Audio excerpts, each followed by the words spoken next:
আমার আজকের এই নিবেদন শরৎচন্দ্র চট্টোপাধ্যায়ের হরিচরণ। সে আজ অনেক দিনের কথা, প্রায় 10-12 বৎসরের কথা। তখন দুর্গাদাসবাবু উকিল হন নাই। দুর্গাদাস বন্দ্যোপাধ্যায়কে তুমি বোধহয় ভালো চেনো না, আমি বেশ চিনি। এসো, তাহাকে আজ পরিচিত করিয়া দিই।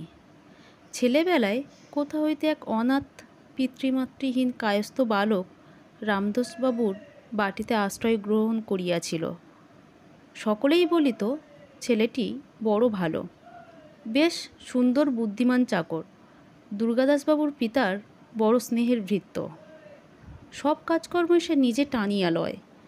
গরুর জাপ দেওয়া হইতে বাবুকে তেল মাখানো পর্যন্ত সমস্তই সে নিজে করিতে চাহে। সর্বদা ব্যস্ত থাকিতে বড় ভালোবাসে। ছেলেটির নাম হরিচরণ।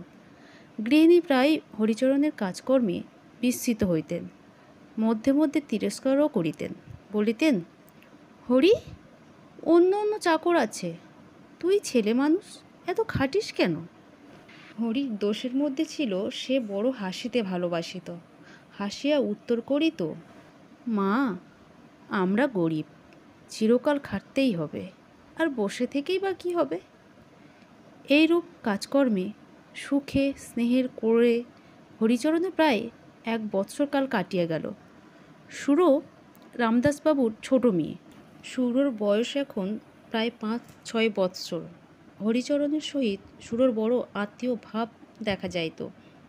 যখন দুগ্ধপানের নিমিত্ত গৃহিণীর সহিত সুরো দ্বন্দ্বযুদ্ধ করিত, যখন মা অনেক অযথা বৎসা করিয়াও এই ক্ষুদ্র কন্যাটিকে সমতে আনিতে পারিতেন না, এবং দুগ্ধপানের বিশেষ আবশ্যকতা ও তাহার অভাবে কন্যারত্নের আশু প্রাণবিয়োগের আশঙ্কায় শঙ্কান্বিত হইয়া বিষম ক্রোধে সুরবালার গণ্ডদ্বয় বিশেষ টিপিয়া ধরিয়াও তাহাকে দুধ খাওয়াইতে পারিতেন না, তখনও হরিচরণের কথায় অনেক ফল লাভ হইত।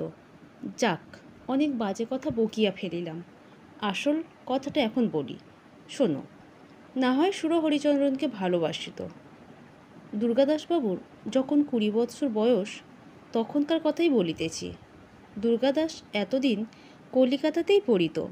বাড়ি আসিতে হইলে স্টিমারে দক্ষিণ দিকে যাইতে হইত।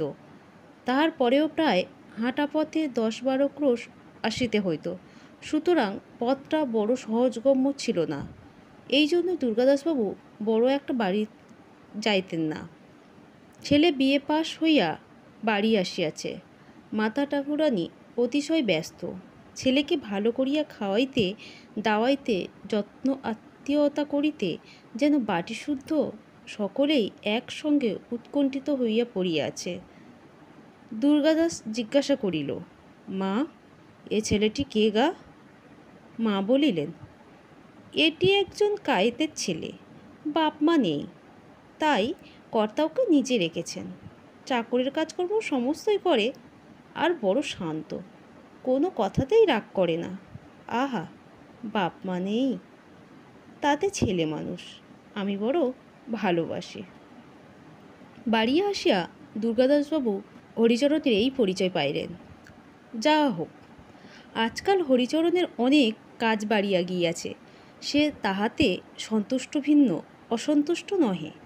ছোটবাবুকে অর্থাৎ দুর্গাদাসকে স্নান করানো, দরকার মতো জলের গাড়ু, ঠিক সময়ে পানের ডিবে, উপযুক্ত অবসরে হুঁকা ইত্যাদি জোগাড় করিয়া রাখিতে হরিচরণ বেশ পটু।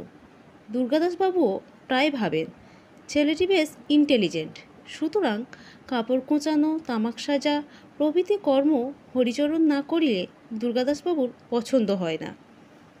কিছু বুঝি না, কোথাকার জল কোথায় দাঁড়ায়, মনে আছে কি?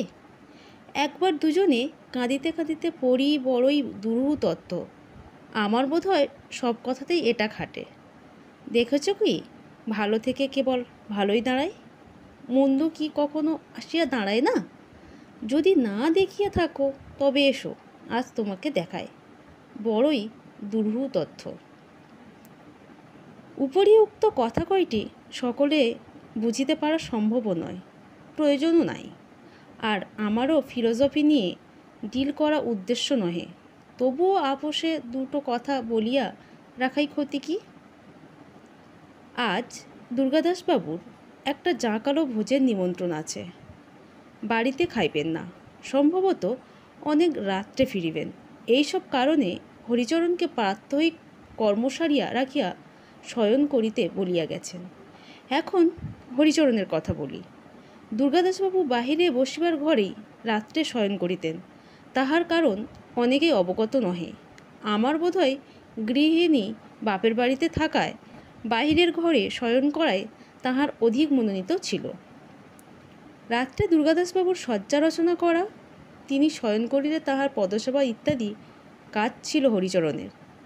পরে বাবুর রীতিমতো নিদ্রাকর্ষণ হইলে হরিচরণ পাশের একটি ঘরে শুইতে যাইত।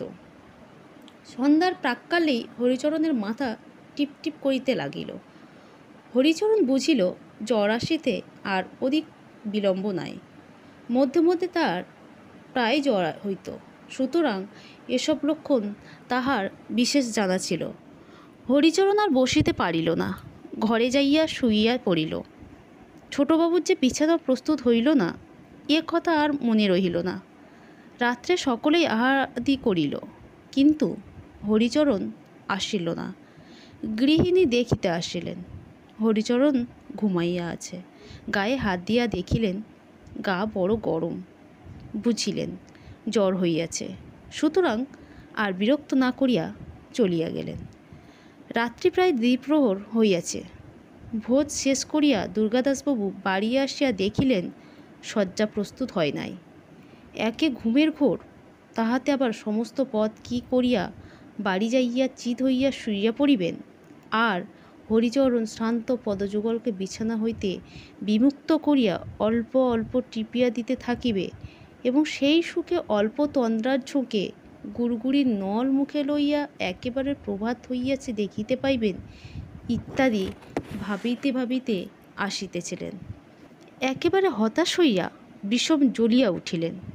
মহাক্রুদ্ধ হইয়া 2-4 বার হরিচরণ, হরি, হরে ইত্যাদি রবে চিৎকার করিলেন, কিন্তু কোথায় হরি? সে জ্বরের প্রকোপে সংজ্ঞাহীন হইয়া পড়িয়া আছে। তখন দুর্গাদাসবাবু ভাবিলেন ব্যাটা ঘুমাইয়াছে। ঘরে গিয়া দেখিলেন বেশ মুড়ি দিয়া শুইয়া আছে। আর সহ্য হইল না, ভয়ানক জোরে হরির চুল ধরিয়া টানিয়া তাহাকে বসাইবার চেষ্টা করিলেন, কিন্তু হরি ঢলিয়া বিছানার উপর পুনর্বার শুইয়া পড়িল। তখন বিষম ক্রুদ্ধ হইয়া দুর্গাদাসবাবু হিতাহিত বিস্তৃত হইলেন, হরির পিঠে সবু পদাঘাত করিলেন। সে ভীম প্রহরে চৈতন্য লাভ করিয়া উঠিয়া বসিল। দুর্গাদাসবাবু বলিলেন, কচি খোকা ঘুমিয়ে পড়েছে, বিছানাটা কি আমি করব? কথায় কথায় রাগ আরও বাড়িয়া গেল। হস্তের বেত্রযষ্টি আবার হরিচরণের পৃষ্ঠে 2-3 পড়িয়া গেল। হরি রাত্রে যখন পদসেবা করিতেছিল, তখন 1 ফোঁটা গরম জল বোধহয় দুর্গাদাসবাবুর পায়ের উপর পড়িয়াছিল। সমস্ত রাত্রি দুর্গাদাসবাবুর নিদ্রা হয় নাই। 1 ফোঁটা জল বড়ই গরম বোধ হইয়াছিল। দুর্গাদাসবাবু হরিচরণকে বড়ই ভালোবাসিতেন। তাহার নম্রতার জন্য সে দুর্গাদাসবাবুর কেন সকলেরই প্রিয় পাত্র ছিল। বিশেষ এই মাসখানেকের ঘনিষ্ঠতায় সে আরও প্রিয় হইয়া দাঁড়াইয়াছিল। রাত্রে কতবার দুর্গাদাসবাবুর মনে হইল যে একবার দেখিয়া আসেন, কত লাগিয়াছে, কত ফুলিয়াছে। কিন্তু সে যে চাকর, তা তো ভালো দেখায় না। কতবার মনে হইল একবার জিজ্ঞাসা করিয়া আসেন জ্বরটা কমিয়েছে কি না, কিন্তু তাহাতে যে লজ্জা বোধ হয়। সকালবেলায় হরিচরণ মুখ ধুইবার জল আনিয়া দিল, তামাক সাজিয়া দিল। দুর্গাদাসবাবু তখনও যদি বলিতেন, আহা সে তো বালক মাত্র, তখনও তো তাহার 13 বর্ষ উত্তীর্ণ হইয়া যায় নাই। বালক বলিয়াও যদি একবার কাছে টানিয়া লইয়া দেখিতেন, তোমার বেতের আঘাতে কীরূপ রক্ত জমিয়া আছে, তোমার জুতার কাঠিতে কীরূপ ফুলিয়া উঠিয়াছে, বালককে আর লজ্জা কি? বেলা 9টার সময় কোথা হইতে একখানা টেলিগ্রাম আসিল। তারের সংবাদে দুর্গাদাসবাবুর মনটা কেমন বিচলিত হইয়া উঠিল।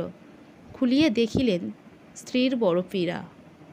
ধরাস করিয়া বুকখানা এক হাত বসিয়া গেল। সেদিনই তাহাকে কলিকাতায় চলিয়া আসিতে হল। গাড়িতে উঠিয়া ভাবিলেন, ভগবান বুঝি বা প্রায়শ্চিত্ত হয়। প্রায় মাসখানেক হইয়া গিয়াছে। দুর্গাদাসবাবুর মুখখানি আজ বড় প্রফুল্ল। তাহার স্ত্রী এ যাত্রা বাঁচিয়া গিয়াছেন, অদ্য পথ্য পাইয়াছেন। বাড়ি হইতে আজ একখানা পত্র আসিয়াছে। পত্রখানি দুর্গাদাসবাবুর কনিষ্ঠ ভ্রাতার লিখিত।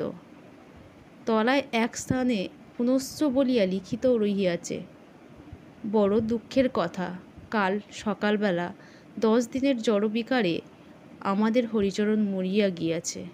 মরিবার আগে সে অনেকবার আপনাকে দেখিতে চাহিয়াছিল। আহা, মাতৃপিতৃহীন অনাথ। ধীরে ধীরে দুর্গাদাসবাবু পত্রখানা শতদা ছিন্ন করিয়া ফেলিয়া দিলেন।